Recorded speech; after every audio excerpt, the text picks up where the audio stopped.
अस्सलाम वालेकुम।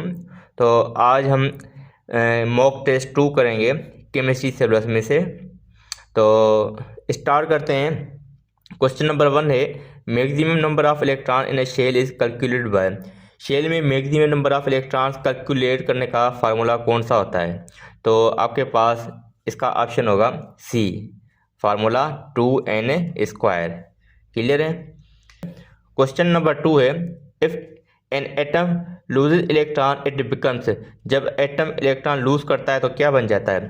तो जब एटम इलेक्ट्रॉन लूज करता है तो केटायन बन जाता है, और जब गेन करेगा तो एनायन बन जाएगा। तो इसका ऑप्शन आपके पास क्या है? बी। क्वेश्चन नंबर 3 है, if mass number is 23। Mass number मतलब एटॉमिक मास, जिसको हम ए से रिप्रेजेंट करते हैं। And atomic number is 11। Atomic number जिसको हम जेड से शो करते हैं। एटॉमिक नंबर की डेफिनेशन क्या होते हैं? Number of proton. और मास नंबर की डेफिनेशन क्या है? प्रोटॉन और न्यूट्रॉन के तादाद को कहते हैं। तो यहाँ पर कह रहा है कि न्यूट्रॉन कितने होंगे। तो आपके पास इक्वेशन आ गई, ए बराबर है जेड प्लस एन। तो हमें क्या निकालना है यहाँ पर? न्यूट्रॉन। तो यहाँ पर न्यूट्रॉन इधर लेके आते हैं, ये बराबर हो जाएगा ए माइनस जेड। तो न्यूट्रॉन ए आपके पास है, एटॉमिक मास है 23 माइनस जेड कितना है? 11। तो जवाब आपके पास न्यूट्रॉन का आया 12। तो आपके पास क्वेश्चन नंबर 3 का जवाब क्या हो जाएगा? 12, बी। क्वेश्चन नंबर 4 है, electrovalent bond is another name of. मतलब इलेक्ट्रोवेलेंट बॉन्ड किसका नाम है? आयोनिक बॉन्ड का होता है इलेक्ट्रोवेलेंट नाम, आयोनिक होता है इसका। तो electrovalent bond is another name of ionic, इसका 4 का आपके पास जवाब होगा ए। क्वेश्चन 5 है, if the electronegative difference is greater than 1.7। अगर इलेक्ट्रोनेगेटिव डिफरेंस 1.7 से है तो बॉन्ड कौन सा होगा? तो बॉन्ड होगा आयोनिक। याद रखना, अगर 1.7 से कम हो तो फिर आपके पास कोवेलेंट होगा, ये याद रखना। और ये सवाल आया हुआ है पास पेपर IBA JST में। If the electronegative difference is greater than 1.7 the bond will be ionic. और इलेक्ट्रोनेगेटिव डेफिनेशन क्या होती है? Power of an atom to attract the shared pair of electron. Electron pair खींचने की सलाहियत को हम कहते हैं electronegativity. Which of the following is polar molecule. इनमें से कौन सा पोलर मॉलिक्यूल है? एक होता है पोलर, दूसरा होता है नॉन पोलर। पोलर जिसमें पोल्स हो, मतलब partial positive and partial negative charge, और नॉन पोलर वो जिसमें पोल्स ना हो। तो आपके पास ये जो आपके पास होता है इसमें पोल्स होते हैं। कौन कौन से? हाइड्रोजन पे पॉजिटिव एंड ओश पे नेगेटिव, इस तरीके से। तो इसका ऑप्शन आपके पास सी है। ये कह रहा है question 7, C of delocalize electron is related. मतलब ये जो टर्म है कौन से बॉन्ड से रिलेट करता है? याद रखें, तो मैंने आपको यहाँ पर क्वेश्चन नंबर 7 में बताया था कि sea of delocalize electron and positive cations के दरमियान में जो बॉन्ड बनता है हम उसको कहते हैं मेटालिक बॉन्ड। तो इसका ऑप्शन आपके पास क्या है? सी है। अब क्वेश्चन 8 है, which of the following is called dative bond. कौन से बॉन्ड को हम डेटिव बॉन्ड भी कहते हैं? तो आपके पास है क्वेश्चन नंबर 8 का जवाब होगा सी, कोऑर्डिनेट कोवेलेंट बॉन्ड को हम डेटिव बॉन्ड भी कहते हैं। क्वेश्चन नंबर 9 है, the ratio of elements in a compound is always. Compound में जो एलिमेंट का रेशियो होता है ना, याद रखना वो हमेशा फिक्स होगा। मिसाल के तौर पर यहाँ पर सोडियम और क्लोरीन है, ये कंपाउंड है, तो इसमें सोडियम का 1 है, क्लोरीन का 1 है। इस तरीके से आप वेरिएबल चेंज नहीं कर सकते। मिसाल के तौर पर आप कहेंगे सोडियम को 2 कर दो, क्लोरीन को 1, इस तरीके से नहीं होगा। तो ratio of elements in compound always fix होता है। क्वेश्चन नंबर 10 है, which group elements have all 3 states of matter. कौन सा ग्रुप है इसमें से जिसमें सारी स्टेट्स ऑफ पाई जाती है? मतलब ऑल 3, सॉलिड भी होगा, लिक्विड भी होगा, गैस होगा। तो आपके पास इसका जवाब होगा सी, 7 ग्रुप के। कौन सा होता है? Fluorine, chlorine, bromine, iodine, astatine. मैंने आपको ये पूरा का पूरा पेपर पढ़ाया था। 7 ग्रुप को हम हेलोजन भी कहते हैं, साल्ट प्रोड्यूसिंग फैमिली भी कहते थे। और इसको मैंने आपको बताया था fluorine, chlorine, bromine, iodine, fluorine, chlorine, bromine, iodine, astatine, फेरिकल बार आई आंटी। इसको कैसे याद करेंगे? फेरिकल बार आई आंटी। इस तरीके से आप इसको याद कर सकते हैं। मैंने आपको पूरा का पूरा पेरियोडिक टेबल याद करवाया था। तो चलो यहाँ पर देखें, फ्लोरीन, फ्लोरीन आपके पास क्या है? गैस है। क्लोरीन भी आपके पास क्या है? गैस है। ब्रोमीन आपके पास यहाँ पर ये लिक्विड है। ब्रोमीन क्या है? लिक्विड। और आयोडीन और एस्टेटान यहाँ पर दोनों आपके सॉलिड है। यहाँ पर इसके जो दो ये वाले हैं ना, ये इंपॉर्टेंट है। ब्रोमीन लिक्विड होता है और आयोडीन सॉलिड होता है। ये ऑलमोस्ट जो टेस्ट होती हैं जॉब्स की, उसमें से ये सवाल आते रहते हैं। क्वेश्चन नंबर 11 है मरकरी इज, मरकरी क्या है? तो मरकरी आपके पास ये लिक्विड है। क्वेश्चन नंबर 12 है लीस्ट इलेक्ट्रोपॉजिटिव। तो लीस्ट इलेक्ट्रोपॉजिटिव एलिमेंट आपके पास होता है वो। अब लीस्ट इलेक्ट्रोपॉजिटिव को हम देखो, इसको दूसरा नाम भी है मगर मैंने चेंज कर दिया है। मैंने नहीं, मगर जो इंग्लिश टेस्ट वगैरह में होते हैं किताबों में लिखा होता है more electronegative atom. More electronegative atom आपके पता है ना कि वो कौन सा होता है? फ्लोरीन। तो फ्लोरीन को आप लीस्ट इलेक्ट्रोपॉजिटिव भी कर सकते हैं। तो सिंपल आपके पास जवाब सी है। एक्टिना सीरीज कौन से पीरियड से बिलोंग रखती है? तो एक्टिनाइड इसकी होती है। लेंथेनाइड अगर होगा तो वो 6 है। 2A group is also called, 2A group को हम क्या कहते हैं? तो 2A ग्रुप को आप अल्कलाइन अर्थ मेटल्स कहते हैं। अल्कली मेटल होता है 1A ग्रुप, और बोरान फैमिली आपके पास ये 3A ग्रुप होता है। कैल्शियम फैमिली तो है ही नहीं। Standard temperature and pressure, standard temperature और प्रेशर की कंडीशन क्या होती है? तो वो आपके पास होता है 0 डिग्री सेंटीग्रेड एंड 1 atm। याद रखना 0 डिग्री सेंटीग्रेड को बराबर होता है 273 केल्विन। और क्वेश्चन नंबर 16 है आइडियल गैस इक्वेशन। तो आइडियल गैस इक्वेशन आपके पास होता है PV बराबर होता है nRT। तो ये सिंपल पेपर है। क्वेश्चन 17 है according to Charles law if the temperature is doubled, temperature को हम क्या कर दें? डबल कर दें। टेम्परेचर को हमने क्या किया? डबल कर दिया। वॉल्यूम विल बी, तो ये कह रहा है वॉल्यूम आपके पास क्या बचेगा?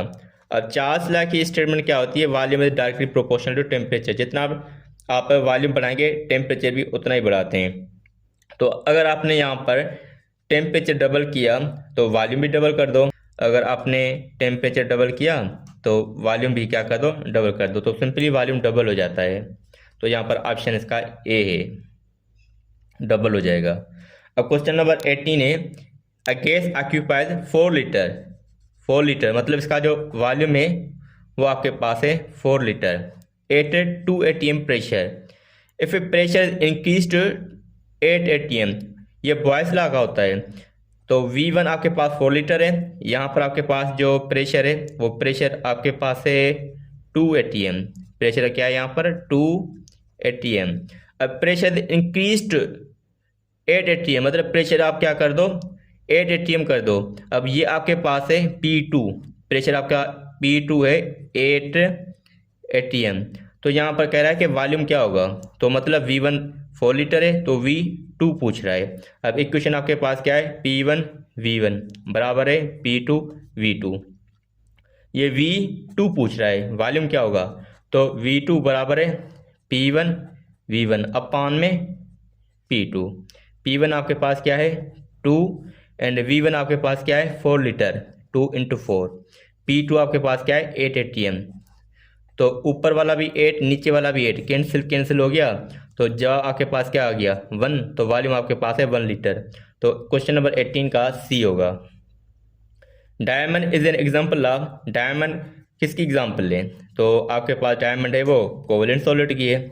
Graphite conduct electricity because, graphite electricity conduct करता है बिकॉज इसमें ना फ्री इलेक्ट्रॉन्स होते हैं, और आपको पता है जिसमें फ्री इलेक्ट्रॉन्स होते हैं वो बिजली कंडक्ट करेंगे। क्वेश्चन नंबर 21 है the temperature at which true allotropic form को एग्जिस्ट इन इक्विलिब्रियम इज, वो टेम्परेचर पूछ रहा है जहाँ पर दो allotropic form of the same element को एग्जिस्ट, इसको हम कहते हैं ट्रांजिशन टेम्परेचर। ये सॉलिड की प्रॉपर्टी होती है। अब क्वेश्चन नंबर 22 है it is an example of crystalline solid. Crystalline solid की एग्जांपल क्या है? तो अलम क्रिस्टलाइन सॉलिड है। बाकी आपके सारे जो है ना, ये गिलास है, प्लास्टिक है, रबर, ये एमोफस सॉलिड होते हैं। अब क्वेश्चन नंबर 23 है ozone layer is present in which of the following region of atmosphere. Ozone layer जो होती है जिसका फार्मूला O3 होता है वो कौन से रीजन में होती है? तो आपके पास वो स्ट्रेटोस्फीयर में है। क्वेश्चन नंबर 24 है green house gas is, green house gas कौन सी होती है? तो ऑक्सीजन है, आर्गन है, नाइट्रोजन है या कार्बन डाइऑक्साइड? तो कार्बन डाइऑक्साइड होती है। अब क्वेश्चन 25 है the pH of acid rain. अब एसिड रेन की जो पीएच होती है ना वो क्या होती है? वो होती है बिलो 5 है। बिलो 5 वो स्ट्रॉन्ग एसिड रेन होगा। अब क्वेश्चन 27 है, the region of sphere which is extend from 11 to 50 kilometre from earth. तो मैंने आपको ये प्रीवियस मॉक टेस्ट 1 में करवाया था। तो ये आपके पास होता है स्ट्रेटोस्फीयर। यहाँ पर ये 0 से 11 to 50, 50 से 85, 85 से 60 किलोमीटर। और उसके बाद जो आपके पास होता है वो होता है आयोनोस्फीयर। आयोनोस्फीयर जो होता है वो ग्रेटर देन 600 किलोमीटर होता है। Which of the following is Bronsted Lowry acid. कौन सा लोरी एसिड है? तो यहाँ पर आपके पास क्वेश्चन नंबर 28 का यहाँ पर ये सी है, ये एसिड है। विच oxide is amphoteric in nature. ये मैंने आपको एसिड और बेस के चैप्टर में पढ़ाया था कि दो ऐसे सब्सटेंस हैं जो एसिड और बेस के साथ रिएक्शन करते हैं, तभी हम उसको कहते हैं एम्फोटेरिक इन नेचर। तो एल्यूमिनियम ट्राइऑक्साइड यहाँ पर आपके पास एम्फोटेरिक इन नेचर है। दूसरा आपके पास जिंक ऑक्साइड है। क्वेश्चन नंबर 30 है, which of the following is an RNS base है। इसमें कौन सा आरएनएस बेस है? RNS theory. तो आरएनएस थ्योरी के हिसाब से क्वेश्चन 30 का जवाब होगा बी, सोडियम हाइड्रोक्साइड, जिसको हम कास्टिक सोडा भी कहते हैं। क्वेश्चन नंबर 31 है, which of the following statement is not correct about basis. Basis के बारे में पूछ रहा है कि कौन सी स्टेटमेंट सही नहीं है। तो दे है बिटर टेस्ट, बेसिस के बारे में पूछ रहा है ना, तो उनका तो बिटर टेस्ट ही होता है। दे हाई पीएच वैल्यू, पीएच उनकी 7 से लेके 14 तक होती है, तो इनकी तो पीएच हाई होती है, ये भी सही है। They react with acid to form salt. जाहिर सी बात है जब एसिड बेस से मिलेगा तो साल्ट ही बनेगा, तो ये भी सही है, ये भी सही है, ये भी सही है। दे टर्न ब्लू, ये कह रहा है ब्लू टू रेड। आपको मैंने पता था लिटमस पेपर वो किस में कन्वर्ट हो जाएगा? ब्लू में, बेस की प्रॉपर्टी है। मगर अगर ब्लू है तो रेड, तो ये एसिड की प्रॉपर्टी हो गई, तो यहाँ पर ये गलत है। विच theory is the extension of RNS theory. कौन सी थ्योरी आरएनएस की एक्सटेंशन है? मैंने आपको बताया था, तो जो ब्रोंज लोरी थ्योरी होती है वो एक्सटेंशन होती है ऑफ द आरएनएस थ्योरी। अब क्वेश्चन नंबर 33 है, volume of 0.1 mole of nitrogen eight STP is. कौन सा जवाब होगा? वॉल्यूम ऑफ 0.1 मोल। अब देखो अगर 1 मोल में वॉल्यूम है 22.4 लीटर, तो देखो ये है 0.1, मतलब पॉइंट शिफ्ट की, तो सिंपल आपको सिंपल कैलकुलेशन 2.24, ये पॉइंट है यहाँ पर आप शिफ्ट कर दो तो 2.24 लीटर। तो ऑप्शन आपके पास है 33 का सी। अब क्वेश्चन नंबर 34 है, what is the molarity of 10 gram given mass 10 ग्राम है of sodium hydroxide in 500 ml solution. Solution जो मतलब वॉल्यूम आपके पास है वो मिलीलीटर में, तो हम क्या करेंगे इसको स्टैंडर्ड कंडीशन में लीटर में कन्वर्ट करेंगे, तो हम क्या करते हैं 1000 से डिवाइड कर देते हैं, तो ये आपके पास वॉल्यूम आ जाएगा 0.5 लीटर। वॉल्यूम क्या आया? वॉल्यूम आपके पास आया 0.5 लीटर। 10 ग्राम है और सोडियम हाइड्रोक्साइड का मास क्या होता है? मोलर मास 40 ग्राम। तो हम मोल निकालेंगे, गिवन मास आपके पास है 10 और इसका मास है 40, 10 डिवाइड बाई 40, तो आपके पास मोल आए 0.25 मोल। कितने आए? 0.25 मोल। मोलरिटी का फार्मूला है मोल divide by volume of the solution in litre, तो मोल आपके पास आ गए यहाँ पर, ये 0.25 है और आपके पास वॉल्यूम क्या है 0.5। तो यहाँ पर इसको कैलकुलेट करेंगे तो आपके पास जवाब आ जाएगा ऑलमोस्ट 0.5। तो ये आपके पास जवाब आ गया 0.5 है। अब इसमें देखो 0.5 है, ये रहा आपके पास क्वेश्चन नंबर 34 का ए। अब ये कह रहा है unit of rate constant for the second order reaction. Second order reaction का रेट कांस्टेंट का यूनिट निकालें, तो पहले हम क्या करते हैं एक्सप्रेशन लिखते हैं रेट लॉ। मिसाल के तौर पर ये आपके पास जो है ना वो ये जो एक्सप्रेशन है रेट लॉ है, ये सेकंड ऑर्डर हो गया। हमने सेकंड ऑर्डर यहाँ ऑर्डर ऑफ रिएक्शन जो हमने पढ़ा था सम ऑफ एक्सपोनेंट पढ़ा था ना, तो सम ऑफ एक्सपोनेंट से in rate law is called order of reaction. मगर ये जो रेट कांस्टेंट है कि इसका यूनिट पूछ रहा है, तो ये आ सकते हैं। अब ये देखो के पूछ रहा है तो इसको हम इक्वेशन में लेके आते हैं, तो ये के है, ये मल्टीप्लाई हो रहे हैं तो ये डिवीजन में चले जाएंगे, ऊपर आ जाएगा आर रेट ऑफ रिएक्शन और आपके पास नीचे ए है और ये बी है। अब रेट का यूनिट क्या था?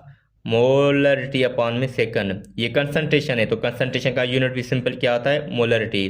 तो 1 अपान मोलरिटी ए का, बी अलग है कंसंट्रेशन ना, तो 1 अपान एम इसका हो गया।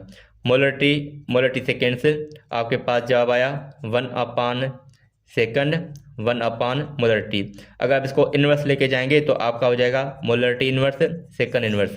तो मोलरिटी इनवर्स और सेकंड इनवर्स आपके पास ऑप्शन सी में अवेलेबल है। क्वेश्चन 36 है, zero order reaction has the rate independent of है। अब जीरो ऑर्डर रिएक्शन किस पे डिपेंड नहीं करेगा? हमने पढ़ा था जीरो ऑर्डर रिएक्शन है ना, वो फोटोकेमिकल रिएक्शन है, लाइट पे डिपेंड करते हैं, कंसंट्रेशन पे नहीं करते। तो क्वेश्चन नंबर 36 का बी होगा। अब ये आपके पास है सल्फर ट्राईऑक्साइड, ये 2 ट्राई ना, if the concentration of SO3 is double, ये हमने पढ़ा था कंसंट्रेशन ऑफ द रिएक्टेंट की ना, अगर कंसंट्रेशन ऑफ द रिएक्टेंट पढ़ाएंगे तो रेट ऑफ रिएक्शन पे क्या इफेक्ट आएगा, ये हमने factors affecting the rate of reaction में किया था केमिकल काइनेटिक्स में। If the concentration of SO3 is doubled, ये सेम सवाल था, मैंने ये दोबारा दे दिया है। अगर if the concentration of SO3 is doubled तो रेट पे क्या मतलब के होगा, यहाँ पर मैंने वो स्टेटमेंट पूरी नहीं लिखी है, मगर मैं आपको बता रहा हूँ कि if the concentration of SO3 is doubled the rate of reaction, यहाँ पर मतलब आपसे पूछा रेट ऑफ रिएक्शन। अगेन यहाँ पर पूरी स्टेटमेंट मैंने नहीं लिखी है, टाइपिंग नहीं की है, तो इस वजह से मैं आपको बता रहा हूँ क्वेश्चन ये क्या है। If the concentration of SO3 is double the rate आपके पास होगा वो क्या होगा, तो सिंपल आपके पास देखो ये रेट है आपके पास के। अब मैं क्या करता हूँ, उसको SO3 को डबल कर देता हूँ। अब मैं इसको क्या करता हूँ डबल, 1 का मिसाल के तौर पर 2 डबल हो गया, ठीक है। तो अब इसका स्क्वायर हो गया, क्योंकि यहाँ पर है ना मोल स्क्वायर है, तो अगर आप इसका स्क्वायर निकालेंगे तो आपके पास हो जाएगा 4, तो मतलब 4 टाइम रेट ऑफ रिएक्शन, जब आप इसकी कंसंट्रेशन डबल करेंगे तो 4 टाइम ये इंक्रीज हो जाएगा। अब क्वेश्चन नंबर 38 है, when the concentration of each reactant is a unity, अगर हर एक रिएक्टेंट की कंसंट्रेशन यूनिटी है देन के is called specific rate constant, ये भी मैंने आपको बताया था। सारी चीज़ें डिस्कस की हुई है। Minimum amount of energy required to convert reactant into activated complex. Activated complex का मतलब इसकी अगर डेफिनेशन कहें ये भी पढ़ाई हुई है, मतलब transition state, intermediate state, unstable state मैंने आपको बताया था। एक्टिवेटेड कॉम्प्लेक्स होता है जहाँ पर मतलब कि एक ऐसी स्टेट होती है जो रिएक्टेंट और प्रोडक्ट के बीच में होती है। तो minimum amount of energy reactant को एक्टिवेटेड कॉम्प्लेक्स में कन्वर्ट करने के लिए जो एनर्जी चाहिए हम उसको कहते हैं एक्टिवेशन एनर्जी। तो 39 का सी होगा। Order of reaction is the power to which the concentration of the reactant is raised. Simple ये डेफिनेशन लिखी हुई है, मगर थोड़ा सा घुमा फिरा के लिखा हुआ है, जिसको ऑर्डर ऑफ रिएक्शन की जिसे हम डेफिनेशन पढ़ते हैं sum of exponent in the rate law. तो सम ऑफ एक्सपोनेंट है यहाँ पर, तो पावर हमेशा क्या होते हैं, रेज होते हैं ना, स्टॉप तो नहीं होते, लोअर तो नहीं होते, कांस्टेंट तो नहीं होते, एक्सपोनेंट की फॉर्म में होते हैं। क्वेश्चन नंबर 41 है, an example of completely immiscible. तो ये आपसे पूछ रहा है an example of completely immiscible liquid, मतलब वो दोनों मिक्स नहीं होंगे। अब बेंजीन एंड टोल्यून, बेंजीन आपके पास नॉन पोलर है, टोल्यून भी नॉन पोलर, तो नॉन पोलर में मिक्स हो जाएंगे। इमिसिबल मतलब मिक्स होगा ही नहीं है ना, ये पूछ रहा है आपके पास। वाटर और फिनोल, वाटर और फिनोल थोड़ा बहुत मिक्स हो जाता है, ये 2 लेयर्स बनाते हैं, मगर वाटर और फिनोल होते हैं ना तो 2 लेयर्स बनाते हैं, मतलब ये पार्शियली मिसिबल की एग्जांपल है वाटर और फिनोल, ये भी याद रखना। एक होता है कंप्लीटली मिसिबल, दूसरा होता है कंप्लीटली इमिसिबल। मतलब अगर मिसाल के तौर पर ना एक इमिसिबल, दूसरा होता है मिसिबल, मतलब मिक्स हो जाए, वाटर और मिथेनॉल ये मिक्स हो जाएगा। और वाटर आपके पास है पोलर है, बेंजीन नॉन पोलर है, तो पोलर नॉन पोलर है, नॉन पोलर पोलर में कभी भी मिक्स नहीं होगा, तो इमिसिबल पूछ रहा है, तो यहाँ पर 41 का सी होगा। Pressure cooker is an example of, pressure cooker जो है वो किसकी एग्जाम्पल है, एक होता है ओपन क्लोज आइसोलेट सिस्टम, तो प्रेशर कुकर आपके पास वो क्लोज सिस्टम की टाइप है। ओपन सिस्टम की मैंने आपको बताया था, इसकी क्या एग्जाम्पल है, boiling T kettle. Isolated system के जो एग्जाम्पल है वो आपके पास है वाटर कूलर हम कर सकते हैं। क्वेश्चन 43 है, oxidation number of sulphur, sulphur की H2SO4 में, सल्फ्यूरिक एसिड में सल्फर की ऑक्सीडेशन स्टेट निकालें।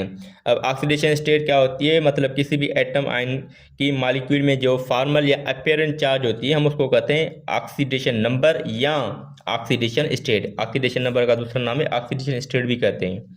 तो सल्फर की सल्फ्यूरिक एसिड में ऑक्सीडेशन स्टेट क्या होगी, अब यहाँ पर ये मिसाल के तौर पर हाइड्रोजन जो है ना वो +1 है, हाइड्रोजन +1 है, हाइड्रोजन के 2 एटम है तो मैंने यहाँ पर 2 रख दिए। उसके बाद सल्फर की निकालनी है, सल्फर को वैसे का वैसे ही छोड़ देते हैं, और प्लस में ऑक्सीजन, 4 यहाँ पर ऑक्सीजन है तो मैंने 4 लिख दिया। ऑक्सीजन की ऑक्सीडेशन स्टेट -2 और यहाँ पर 0 क्यों किया, क्योंकि मॉलिक्यूल एज अ होल जो होता है ना वो ये पूरा का पूरा 0 के बराबर होता है, मतलब जब इनकी ऑक्सीडेशन स्टेट सम करेंगे तो 0 के बराबर हो जाएगा, तो यहाँ पर हम 0 लिखते हैं।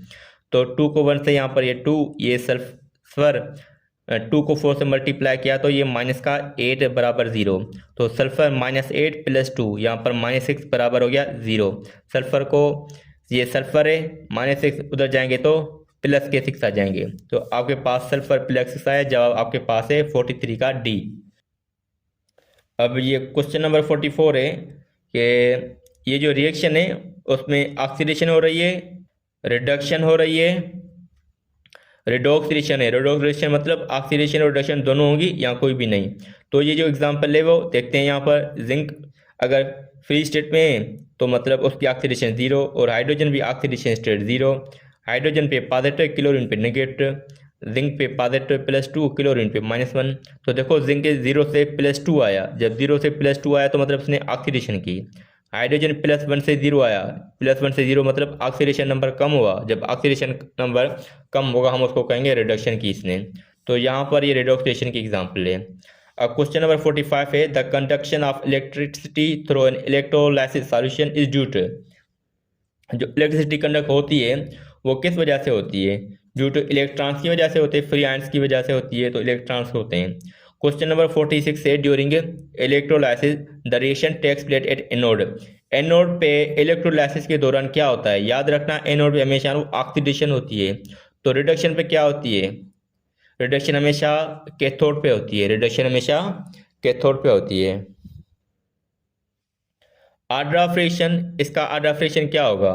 1 और 2, तो सिंपल यहाँ पर ऑर्डर ऑफ रिएक्शन 47 का सी होगा। P block contain how many groups? P block में कितने होते हैं? S block, P block, D block, F block. तो यहाँ पर पी ब्लॉक का पूछ रहा है, एस में 2 होते हैं 1 और 2, और पी ब्लॉक में यहाँ पर 6 ग्रुप है 3A से लेके 8A तक। बिल्लर्ड इज एग्जाम्पल ऑफ, बिल्लर्ड एग्जाम्पल किसकी है? तो बिल्लर्ड ये कोलाइडल सॉल्यूशन की एग्जाम्पल होती है। क्वेश्चन 50 है, which of the following is the weakest acid? कौन सा यहाँ पर जो है ना वो वीकेस्ट एसिड होता है? तो जो वीकेस्ट एसिड आपके पास होता है, सबसे पहली बात तो यहाँ पर जो सल्फ्यूरिक एसिड है वो स्ट्रॉन्ग एसिड है H2SO4। उसके बाद ये होता है हाइड्रोक्सोनियम आयन, उसके बाद ये आपके पास है CH3COOH। H3O4 भी आपके पास जो होता है ना वो भी स्ट्रॉन्ग होता है। तो सिंपल आपके पास जो वीकेस्ट एसिड ये पूछ रहा है, तो वीकेस्ट एसिडिक एसिड होता है विनीगर का फार्मूला भी यही है। अब ये आपके पास जो है, जो हमने मॉक टेस्ट की है उसी से रिलेटेड सवाल थे, 5 सवाल है। अब ये आपका टास्क है, ये आपका होमवर्क है। तो पहला सवाल है, which of the following is not example of Sublime molecule? Sublime जो हमने सब्लिमेशन पढ़ी है, सॉलिड डायरेक्टली गैस में कन्वर्ट हो जाएगा विथआउट कन्वर्ट इनटू लिक्विड, तो मॉलिक्यूल्स को हम कहते हैं सबलाइम। अब ये आपके पास 5 सवाल है, इनके करेक्ट जवाब मुझे कमेंट सेक्शन में बता दें।